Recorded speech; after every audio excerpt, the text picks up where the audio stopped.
بسم اللہ الرحمن الرحیم۔ عید الاضحیٰ جسے ہم قربانی کے نام سے یاد کرتے ہیں، یہ حضرت آدم علیہ السلام سے لے کر ہر نبی کے دور میں ہر شریعت میں کسی نہ کسی شکل میں موجود رہی ہے۔ اللہ تبارک و تعالیٰ نے حضرت ابراہیم علیہ السلام کی اس قربانی کو امت مسلمہ یعنی نبی اکرم صلی اللہ علیہ وسلم کی امت کے لیے تا قیامت واجب کی شکل میں ہمارے سامنے رکھا ہے۔ حضرت ابراہیم علیہ السلام کی یہ جو ظاہراً قربانی ہے، یعنی ظاہراً جانور کو ذبح کرنا، اس کے گلے پہ چھری چلانا، دراصل یہ ایک ظاہری عمل حضرت ابراہیم علیہ السلام اور ان کے بیٹے حضرت اسماعیل علیہ السلام کی دین اسلام کے لیے دی جانے والی قربانیوں کا ایک اظہار ہے۔ یعنی حضرت ابراہیم علیہ السلام بچپن میں اپنے گھر سے نکلے، یہ دین اسلام کے لیے قربانی ہے۔ آپ نے اللہ کے حکم پہ ان بتوں کو توڑا جو اللہ کی بندگی کے علاوہ کسی اور بندگی کی طرف دعوت دے رہے تھے، یہ آپ کی قربانی ہے۔ پھر آپ تنہے تنہا چلے، اللہ کے حکم پہ اپنی بیوی کو، اپنے بیٹے کو جنگل میں چھوڑ دیا۔ ظاہراً زندگی کے کوئی اسباب نظر نہیں آ رہے تھے، تو یہ بھی اسلام کی خاطر ایک قربانی ہے۔ اور پھر آخر میں حضرت ابراہیم علیہ السلام نے جو خواب دیکھا اپنے بیٹے کو ذبح کرنے کا، تو اپنے بیٹے سے فرمایا کہ انی اذبحک فانظر ماذا تری، کہ میں خواب میں دیکھ رہا ہوں کہ میں آپ کو ذبح کر رہا ہوں، آپ کا کیا خیال ہے؟ تو بیٹے نے کہا کہ افعل ما تؤمر، ابا جان جو آپ نے دیکھا ہے آپ ایسا کیجئے۔ دراصل اللہ کی طرف سے یہ والا امتحان مقصود یہ تھا کہ جیسے میرے بندے نے میرے دین کے غلبے کے لیے، میرے دین کی خاطر جو اب تک قربانیاں دی ہیں، گھر سے چلے جانا، ان بتوں کا توڑنا، پھر بیابان جنگل میں اپنی بیوی اور بچوں کو چھوڑ دینا، تو دراصل اللہ کے لیے ان ساری محبتوں کو قربان کر دینا۔ اب آخری امتحان یہ رہتا تھا کہ جہاں انہوں نے اپنی قربانی دی، اپنے مال و جان کی قربانی دی، اب وہ اپنی اولاد کی کیسے قربانی دیتا ہے؟ دراصل اللہ تعالیٰ نے ان ساری قربانیوں کے بعد اب اولاد کی ایک محبت دل میں ہوتی ہے، تو اس قربانی کا بھی ایک امتحان لیا جس میں ابراہیم علیہ السلام پورے اترے، اور اللہ تعالیٰ نے فرمایا انہ من عبادنا المؤمنین، کہ آپ ہمارے مومنوں بندوں میں سے ہیں۔ اور اسی لیے اللہ تعالیٰ نے فرمایا انی جاعلک للناس اماما، ہم نے آپ کو پوری دنیا کے لیے امام بنایا ہے۔ یعنی قربانی ظاہراً جانور کو ذبح کرنے، اس کے گلے پہ چھری چلانے کا نام نہیں ہے، بلکہ اصل میں باپ اور بیٹے کی وہ گفتگو کا نام قربانی ہے۔ ہم وہ بھول گئے ہیں، اور ہمیں گوشت یاد ہے، خوبصورت جانور یاد رہتے ہیں، ان کی ظاہری شکل یاد رہتی ہے، نمود و نمائش یاد رہتی ہے۔ تو قربانی کا مقصد یہ ہے، جیسے ہم اپنے مال کی قربانی دیتے ہیں، ایسے ہی اللہ کے دین کے لیے، دین کے غلبے کے لیے، اقامت دین کے لیے ہمیں جو بھی قربانی دینی پڑے، چاہے وہ مال کی ہو، چاہے وہ اولاد کی ہو، وقت کی ہو، صلاحیتوں کی ہو، اسے قربان کرنا اور اسے اللہ کے راستے میں جھونک دینا، دراصل یہ عید الاضحیٰ کا پیغام ہے۔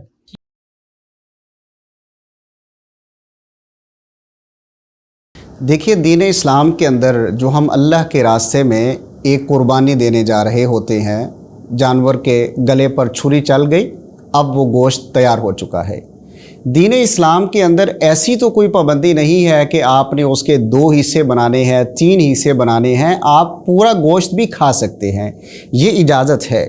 لیکن سورہ الحج میں جو اللہ تعالیٰ نے قربانی کا تذکرہ فرمایا ہے، وہاں پر یہ ذکر اشارتاً ملتا ہے کہ آپ جانور ذبح کرنے کے بعد خود بھی کھائیں، اپنے قریبی رشتہ داروں کو بھی دیں، اور باقی ضرورت مندوں کو بھی دیں۔ گویا اس اعتبار سے لوگ اس کے 3 حصے قرار دیتے ہیں۔ آپ خود دیکھیے کہ نبی صلی اللہ علیہ وسلم نے پہلے 2 جانور ہمیشہ ذبح فرمائے، لیکن حج کے موقع پر آخری قربانی میں اللہ کے رسول صلی اللہ علیہ وسلم نے 100 اونٹ اللہ کے راستے میں ذبح کیے۔